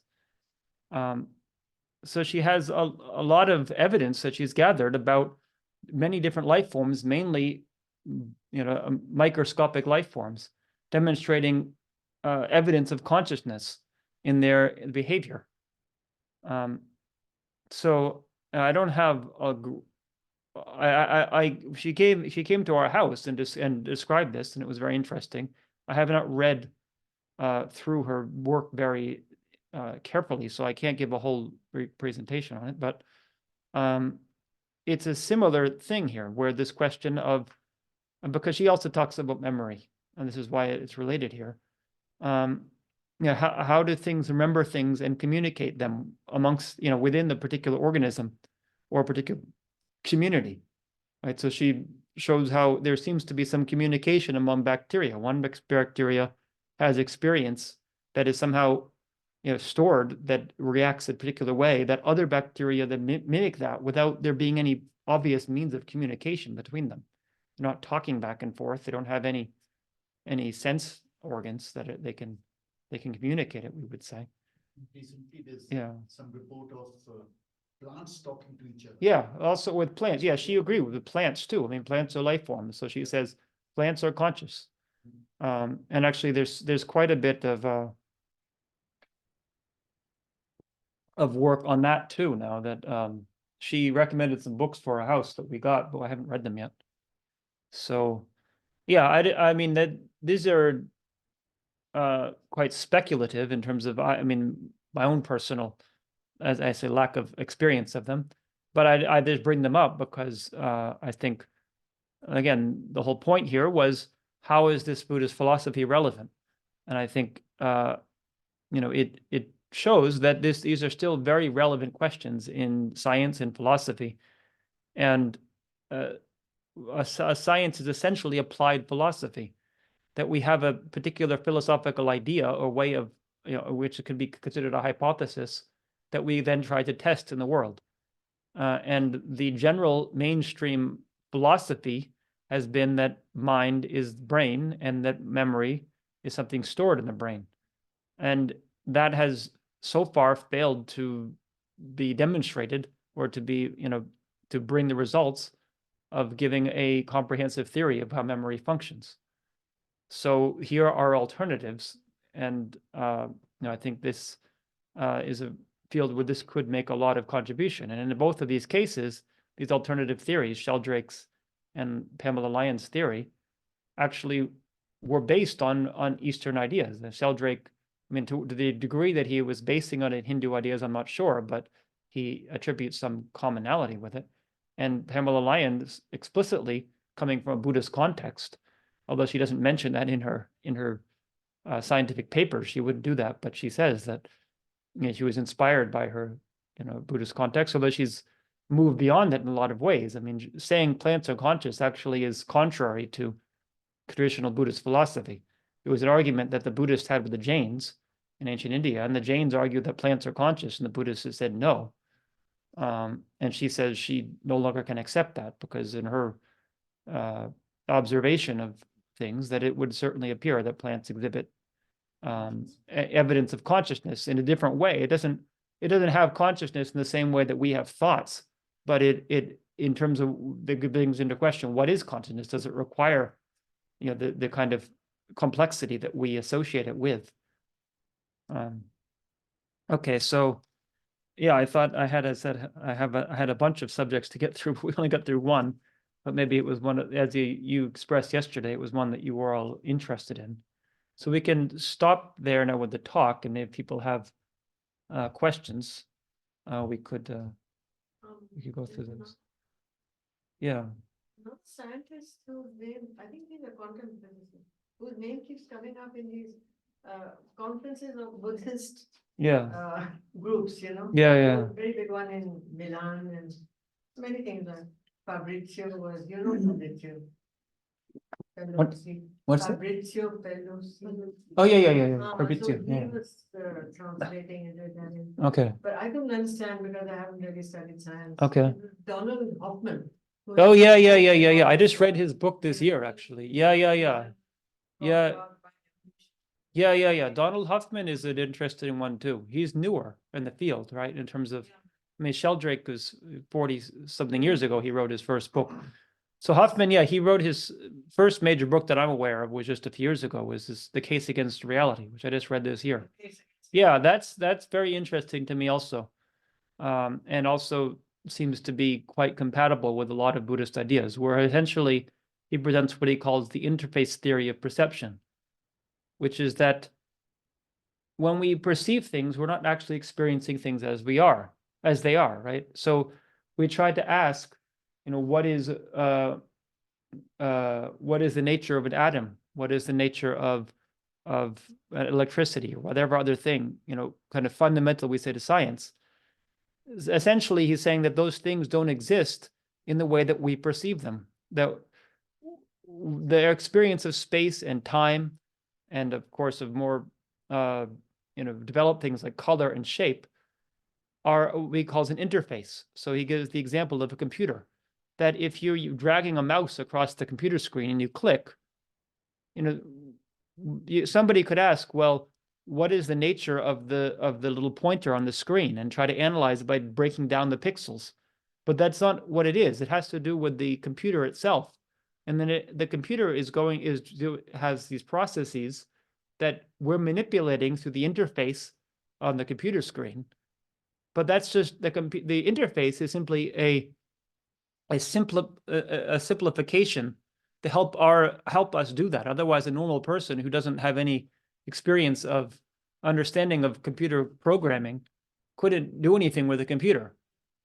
But the interface itself is not the thing that's happening, right? When you go and click on the screen, then it's setting in a line of motion a whole series of processes in the computer. So his theory is that our experience of the world is simply an interface that we have evolved to see it that way. So, for example, as a human organism, I need to eat something. So my sense organs interact with something that doesn't have color or shape or taste, but then create the experience of color and shape and taste such that I therefore am attracted to and eat it. So therefore I continue, you know, in the process of evolution. So basically the point is that as long as we're in that framework, we can explain anything. We can explain some things. I mean, we can explain conventional physics, for example, Newtonian physics, which functions within our experience, but it's not actually what's happening. It's only what's happening within our experience. So then try to ask deeper questions, which are what science has come to now, right? We're past classical physics. We've already explained that, about the fundamental nature of consciousness and matter and how they relate. It had nothing to do with the way it appears to us. So there's something deep, you know, beyond that. So yeah, that is also, you know, very compatible and also debatable in terms of the way he presents it. Leaves a lot of room for using debate, which we actually did that a few months ago. One other monk and he filmed it. He asked me to do a debate with him that he wanted to use as an example debate. And he asked me to debate him about Donald Hopkins' philosophy. So I did that. I don't know. I can ask him. I'm sure he saved it because the whole point of it was to make it available to people. You could see that. Yeah. Yeah. For those big Sera debates, you know, debate school. Oh, the debate school. Yeah. That he had what he called the debate school, which was a debate for a school for foreigners, for people who don't speak Tibetan as in English. So it wasn't part of the overall Sera debate, and that would be a new avenue. We did do that just a couple months ago. We debated science. I had the opportunity to debate science in a public format, but it was very basic. We debated about Newton's laws, because most of the monks don't know a whole very in-depth about science, and it's a very new thing in the monastery trying to do that. But it worked very well. We were able to make a very coherent debate that was, you know, that worked in that format. Quantum mechanics. I don't know if they have. I have to check on that. I wrote a paper for them this year. They asked me to write something about the science for their journal in Tibetan. So I wrote about quantum mechanics and trying to express to Tibetans why I think it's yet relevant to Buddhist philosophy. But whether it's part of our curriculum, I have to find out. The science curriculum in the monastery is growing. They're starting to expand it. But currently, as it is, it's a 4-year program, and I've now completed 1 year. So that's the way they have it. It's a bit odd that you don't actually start studying science until the 16th year of the study program. But that has to do a lot with the resistance from the side of the monastery, that they're very concerned that you know, they consider it fragile, their system, their curriculum that they've preserved. And if we just make too much science, especially for the younger monks who are just getting integrated into the monastic system, then they're concerned it could detract from the Buddhist studies. So it doesn't start until much later in the program. So I still have 3 more years. So I'll have to ask them. And I mean, I'll find out in 3 years when we finish it, but I might just want to ask them in the advanced levels, do they study quantum mechanics? Because it would be certainly relevant to do so. The TCV system. Well, yeah, that would be very different than the monastic system. And I imagine they do there. Yeah, but the TVCA system doesn't have nearly the sophistication of debate that the monks do. That's the issue, is you want it to be done by the expert debaters. And at the moment, that's still within the monastic context, although they're starting to introduce it to lay people. But it's like you have this very advanced system of science and this very advanced system of debate. To integrate them, it's going to require somebody who's a master of both of them. You can't have somebody who just knows a very little bit about Buddhist philosophy and debate trying to integrate quantum mechanics into debate. And you can't have somebody who's a master of Buddhist debate who just knows about Newtonian physics trying to integrate it. It's going to require a lot of work. So we'll have to see. But it's definitely relevant, because reading Hoffman's book, it left me with a number of questions. That's one of the ones I debated. Just you debate things that are questions for you. But it's very interesting that this can be debated, and because what Hoffman is presenting is a theory. It's not, it does it's based in a lot of evidence, but it's one way of interpreting the evidence. And so the way to negate him wouldn't be through counter evidence. I mean, you could theoretically come up with some evidence that completely negates a theory, but the general way of negating theories is to debate them. Say, given the evidence we have, how well does this explain the evidence? And so you have to know all the evidence and then bring that to the table in terms of your debate.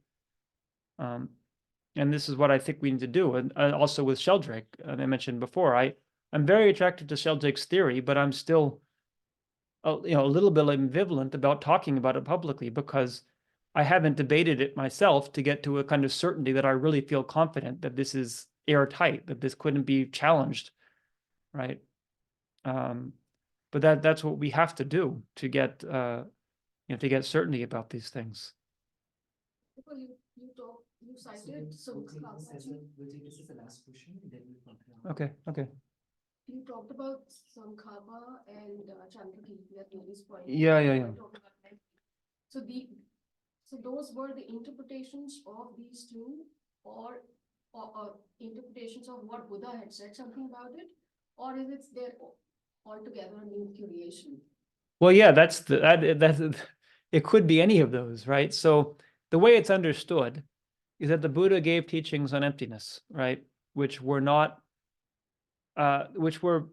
very direct in terms of making clear difficult points.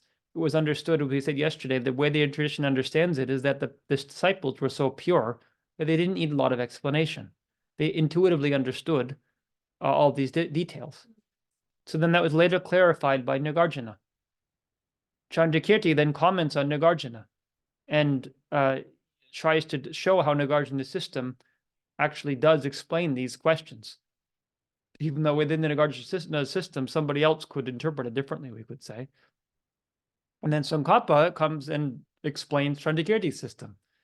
So in the Gelug school, it's understood that this is what Chandrakirti was saying. But I was pointing out that there are alternatives, that the Sakya school, which follows Gorampa's interpretation, they don't accept that. Gorampa says that he doesn't think Tsongkhapa correctly interpreted what Chandrakirti was saying. I mean, that in any case, right, in terms of how it is relevant, in the final analysis, the point is what is true or not, right? It's not who said what. So even if Tsongkhapa is misinterpreting Chandrakirti, but is actually saying the truth, then it's still useful what he's saying. But it's also a good, important question in terms of just historical analysis and understanding, well, where is the basis in what they're saying and what is the evolution of these ideas? But still, we can use them. And as I said, I mean, my understanding of it is saying that there's some kind of connection between past and future that goes beyond our experience of time. Tsongkhapa does heavily seem to imply that from my reading of it, but he doesn't use that exact wording. As again, I said, I think that's something that we feel comfortable talking about because it's become very much the part of public discourse in the past couple hundred years with science, and especially with relativity and the relativity of time. Whereas in ancient times, even in the 14th century with Tsongkhapa, it probably wasn't the way people talked. So he wouldn't have used that language. In which years were Nagarjuna and Chandrakirti? Well, Nagarjuna, it's actually not very clear. It's generally said to be about 100 or 200 AD, although the tradition itself considers that Nagarjuna lived for 600 years. I don't know. They would say that he lived about the time of Christ up until the 600 CE. And the tradition itself says that Chandrakirti was the direct disciple of Nagarjuna. But yeah, we know more precisely when Chandrakirti lived, which was in the 7th century. So if he was the direct disciple of Nagarjuna, would have had to still be alive then. It sort of fits in with 600 years. Yeah, 600 years later. He was the late disciple, I could say. But he was the abbot of Nalanda Monastery for a period of time. So I think we have fairly good dates. We know he lived for about 52 years. And I think they say like 610 to 672. That would be 62. I don't know, but yeah, around that time. And then Tsongkhapa, we know much more clearly that his history is very well documented. It was 1357 to 1419. Why didn't he ever come to India? Because he kept Tsongkhapa? planning to come. Well, there's a story of that. Like the He did want to come to India, right? So he was in Hloka in southern Tibet and packed his bags ready to go to India to receive teachings. And they had a vision of Manjushri, who he had his teacher, and said, don't go to India, because if you do so, there'll be great benefit. You'll have profound teachings from Maitri Yogin, who was a Indian yogi, but it won't be your disciples will die of heat, and it won't be that beneficial in the long run for sentient beings.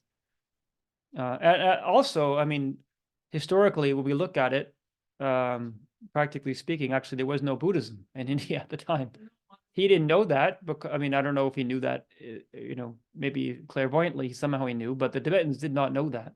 It was not known in Tibet, actually, what had happened in India, because it was very recent. It was just at the very tail end of Buddhism when it disappeared in India at that point. And Nalanda Monastery was, you might know, was burned, right? And I don't think they knew that had happened yet. It happened.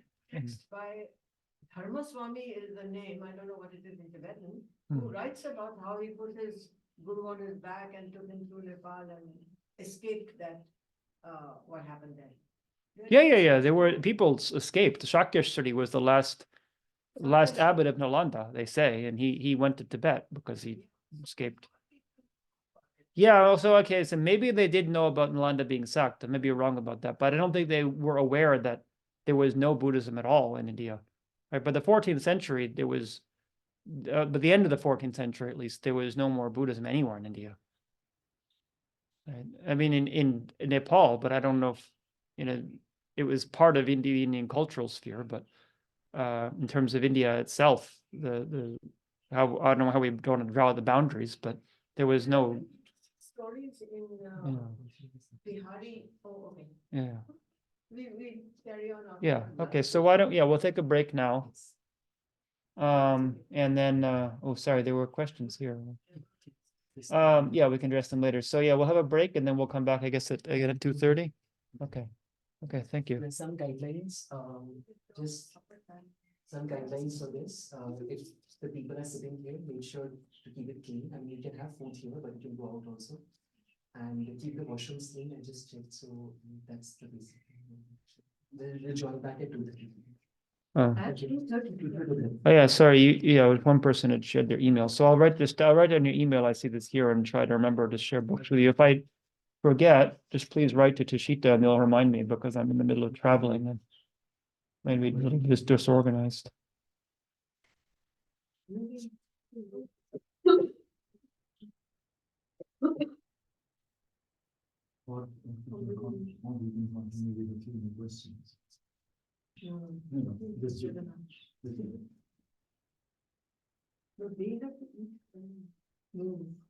Okay.